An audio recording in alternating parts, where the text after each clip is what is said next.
Hello, I'm Tom McRae. This is Counting the Cost on Al Jazeera, your weekly look at the world of business and economics. This week, admitting Israel's isolation over the genocide in Gaza. Benjamin Netanyahu urges Israelis to brace for a self-sufficient economy as boycotts grow. But can the nation afford to stand alone? A special tech relationship. American corporate giants are pledging billions of dollars to build Britain's AI infrastructure. But will the deal pay off, or is the UK giving up too much to the US? And the race for Africa's critical minerals is heating up. But is the continent reaping the benefits? And how can African nations turn those resources into an economic boom? Well, from a startup nation to Super-Sparta. For years, Israel's high-tech industry has transformed it into a global economic powerhouse. But Prime Minister Benjamin Netanyahu now warns his country may soon be forced to become economically self-sufficient and less reliant on external trade. He called the new model Super-Sparta, invoking the ancient Greek city-state famous for its militarism and austere way of life. In a rare acknowledgement of the impact of Israel's genocide in Gaza, Netanyahu admitted the nation is facing unprecedented global isolation, which could last for years. His vision has sparked a backlash among many Israelis, forcing him to backtrack on his remarks. But Netanyahu insists he will press ahead with the war, which is already the longest and most expensive in Israel's history. Fintan Monahan reports.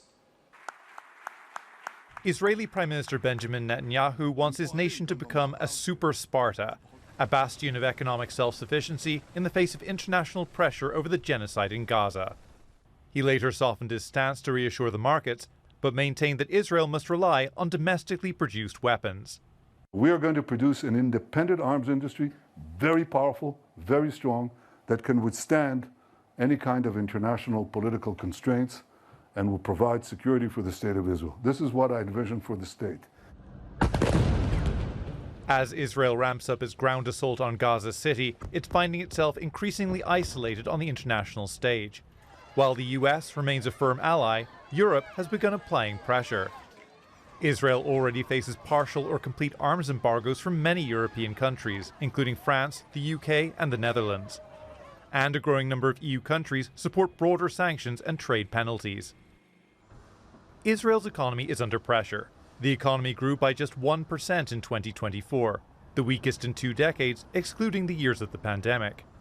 Early figures for 2025 suggest this sluggish performance is set to continue. Public finances are stretched. In 2024, military spending surged to more than $46 billion, making up well over 8% of GDP. The deficit has soared along with borrowing on international markets. Hundreds of thousands of Israelis have been called up as reservists. This has caused serious disruptions in many industries. The economy has become increasingly reliant on the tech sector. It's proved resilient despite disruptions. It makes up 64% of exports and around 20% of total GDP. But it may be vulnerable to sanctions. Some question whether the war in Gaza is economically sustainable. Full occupation of Gaza, especially if Netanyahu intends this occupation to be for the long run, is going to be enormously costly, because it will basically mean that Israel will be responsible not only for the cost involving the military presence in Gaza, but also for the cost involving the life of civilians in Gaza, right?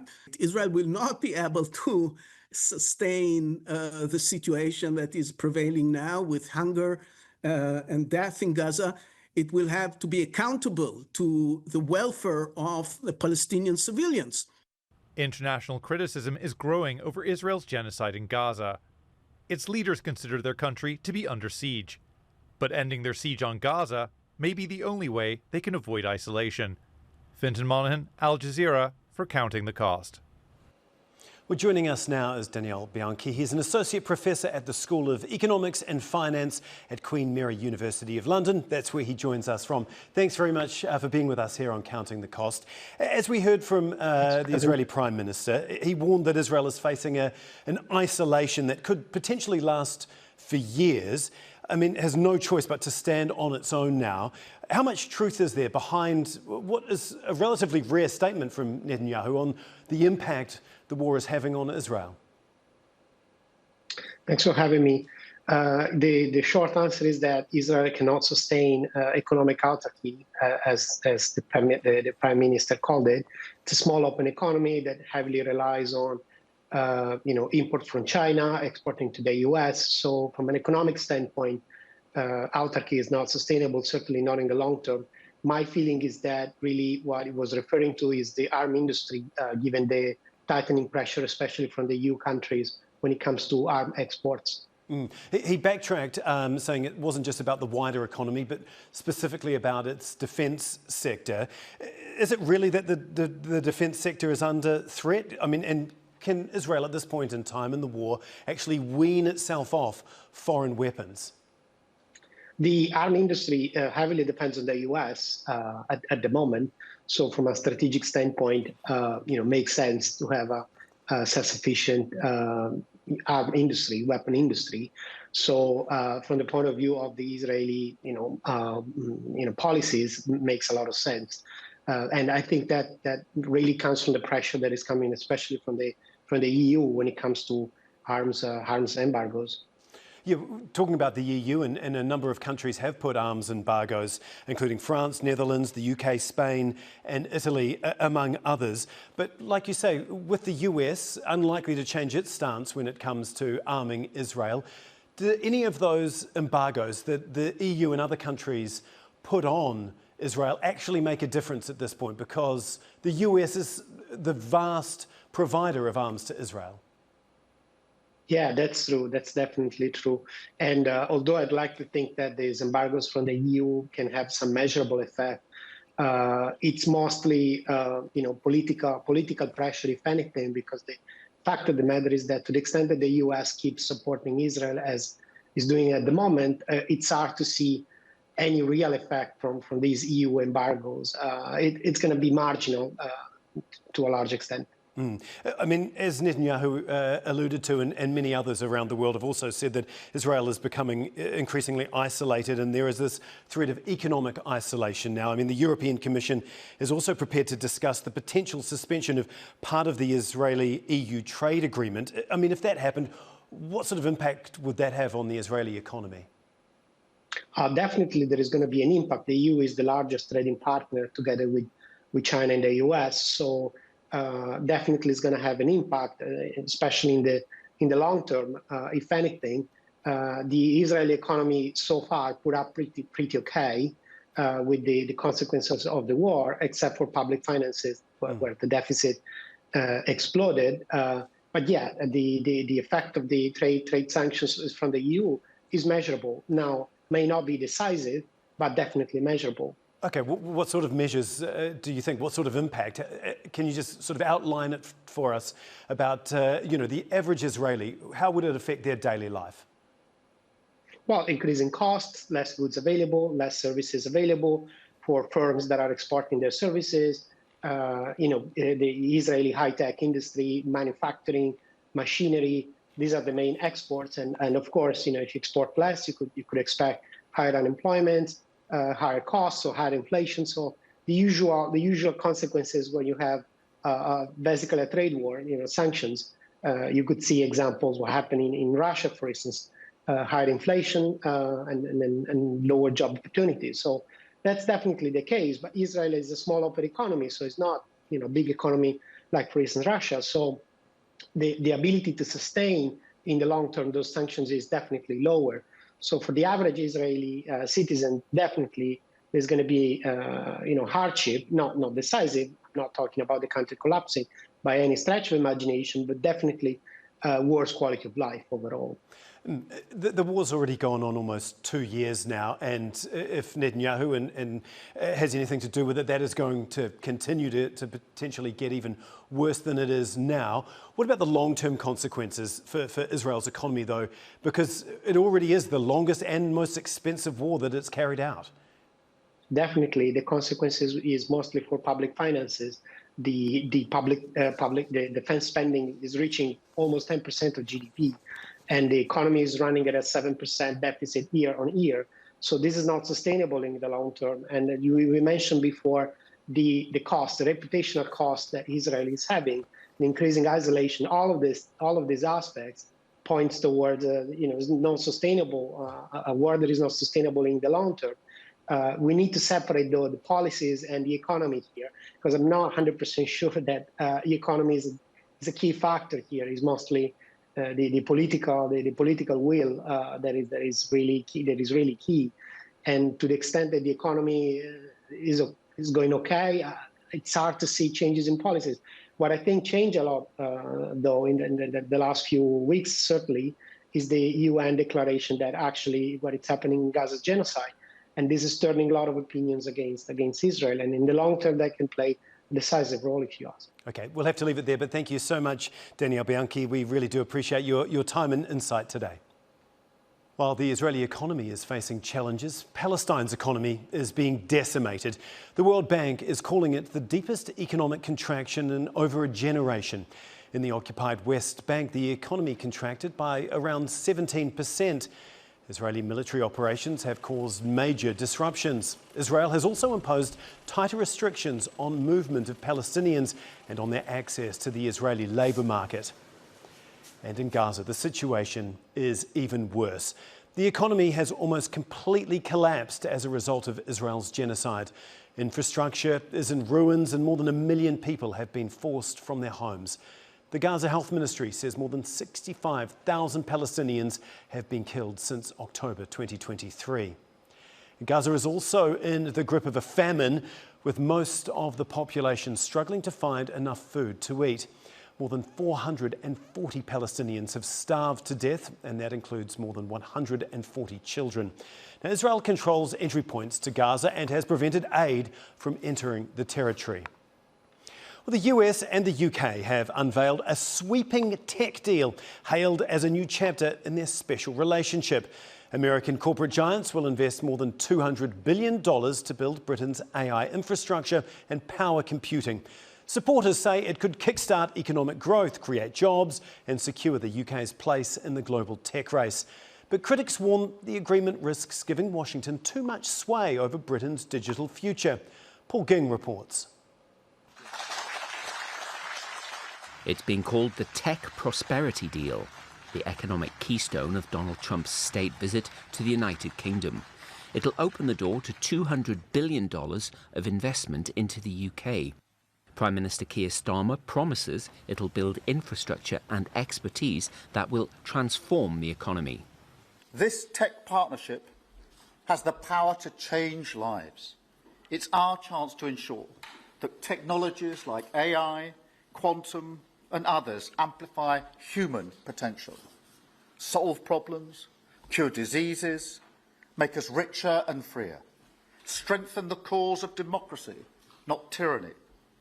This is the territory on which the future will be won. So we're taking the next logical step with a historic agreement on science and technology partnerships, and this will create new government, academic and private sector cooperation in areas such as AI, which is taking over the world. The deal covers a range of technologies, including artificial intelligence, quantum computing and nuclear energy.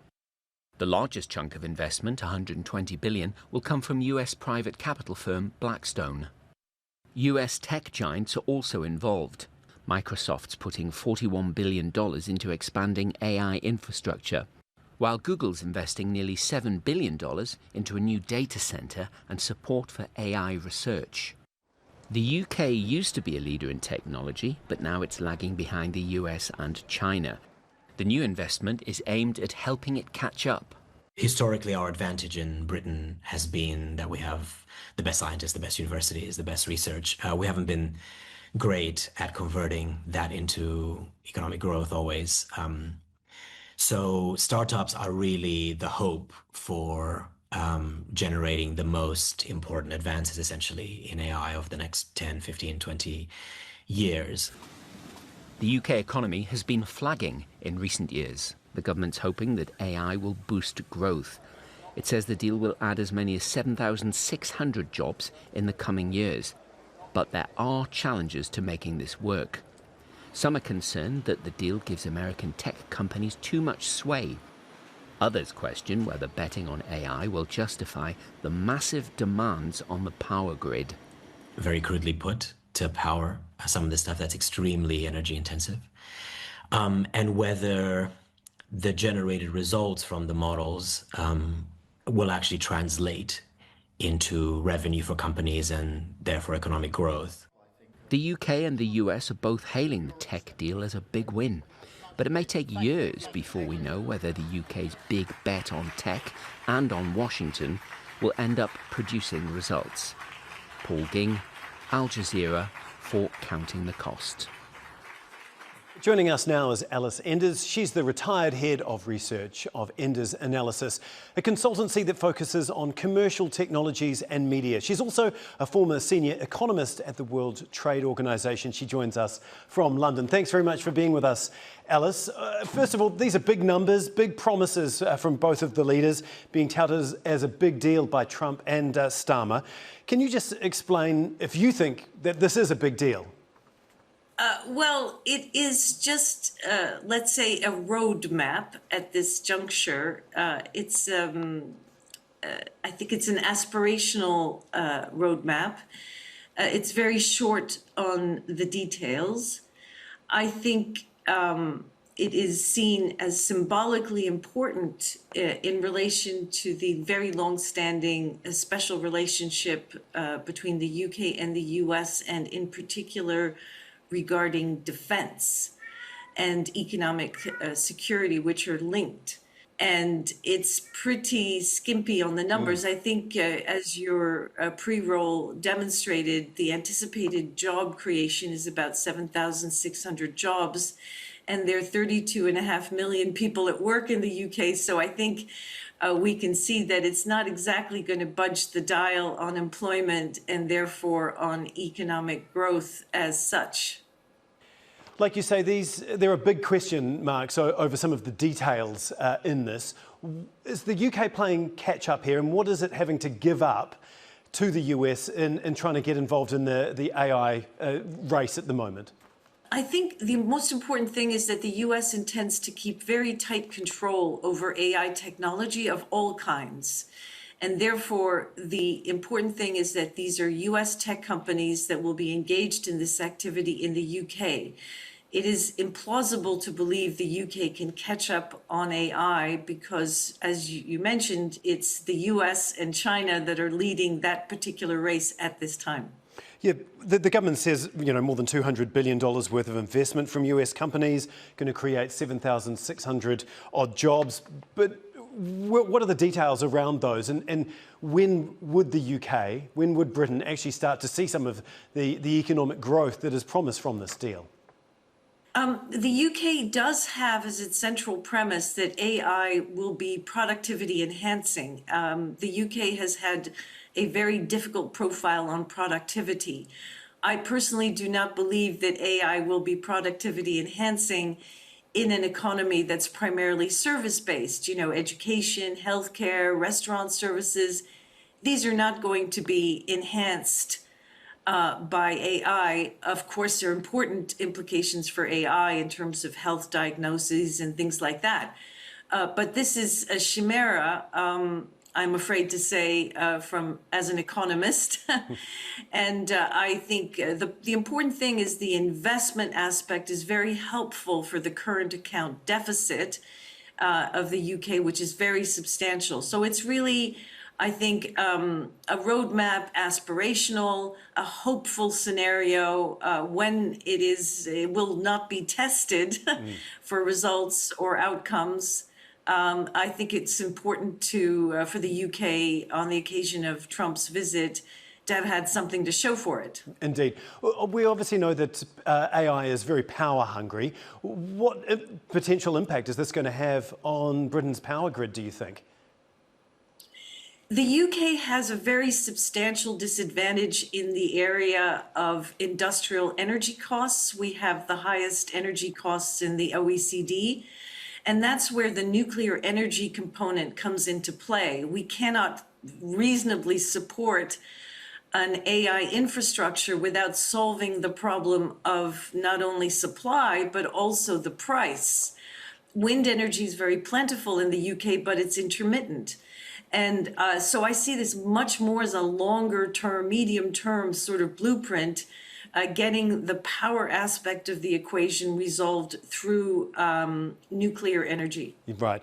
I want to read you a quick quote from Nick Clegg, the UK's former Deputy Prime Minister. He was also an executive at Meta. He said that this is just another version of the UK holding on to Uncle Sam's coattails. Do you agree with that statement? I think it's a bit harsh because I think this is part of a very long-term alliance and inclination.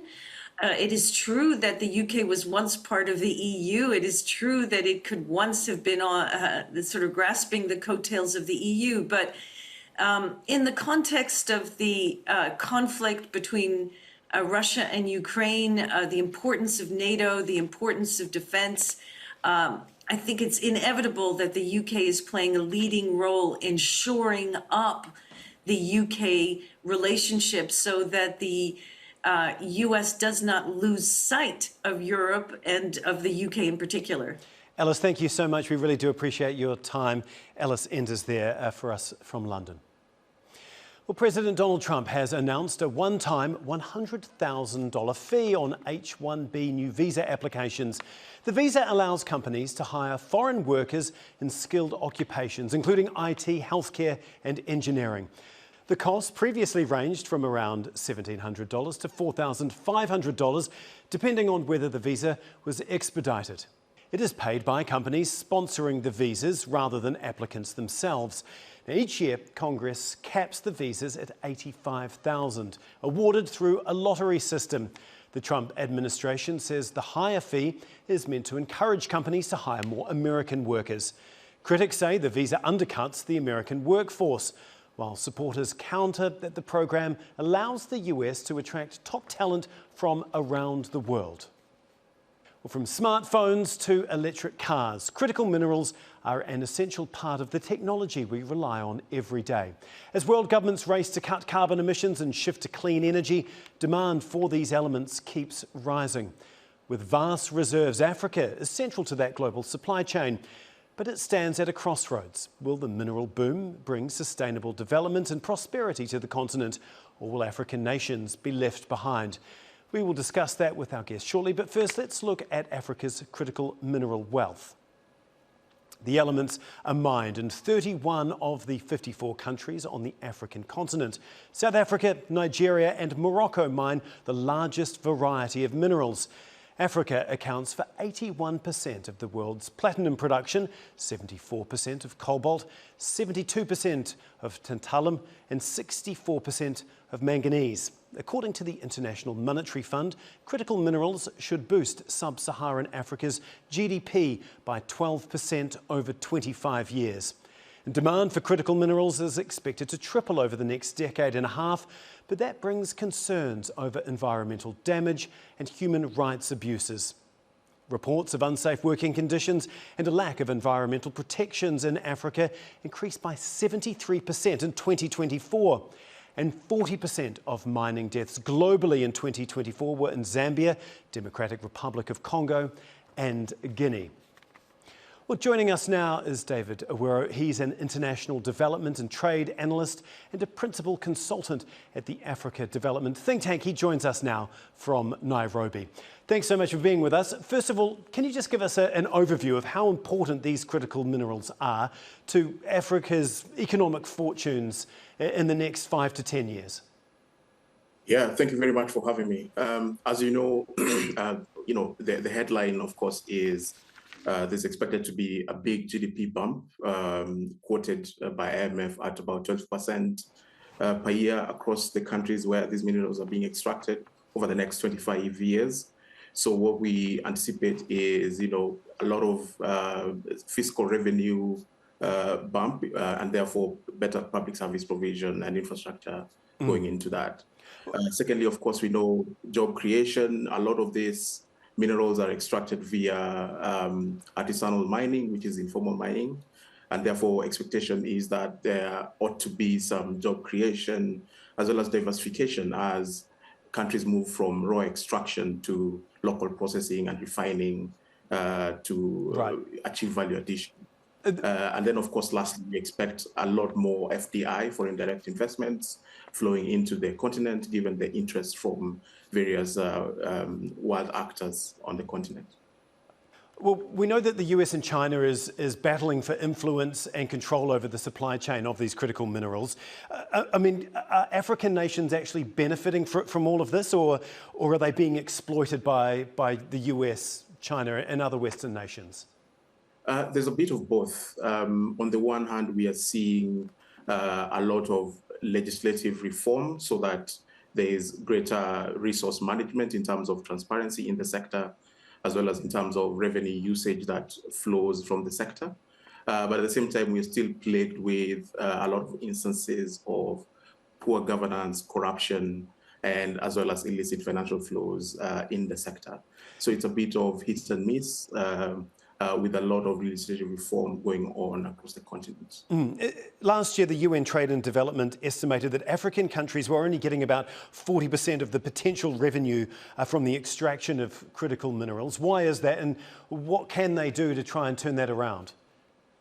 There are a number of things that lead to that. The first one, of course, is just the low value addition that happens on the continent. So a lot of reform is to try and at least go up the value chain in terms of what's being exported outside of the continent from a minerals perspective. So therefore, a lot more investment in the processing of the raw products that we previously export. Secondly, of course, big one is corruption. As I've mentioned, there are a lot of reform going on to handle corruption. As you might be aware, there is a lot of legislative reform just to try and ensure that people who are benefiting from process of corruption and illicit financial flows are handled with the justice system. And then the third effort, of course, is to have greater bargaining power because, as you know, in the balance of things, Africa is sort of a price taker in a lot of these deals, and therefore trying to have a continental-wide comms unified approach in terms of the kind of deals that Africa countries are making when it comes to critical minerals. Okay, thank you so much, David. We really do appreciate your time. David Awero for us there from Nairobi. Well, that is our show for this week. Do get in touch with us on X. I'm at @TomMcRae_NZ and use the hashtag AJCTC when you do. Or you can drop us an email. countingthecost@aljazeera.net is our address. But there is more for you online at aljazeera.com/CTC. That will take you straight to our page, which has individual reports, links, and entire episodes for you to catch up on.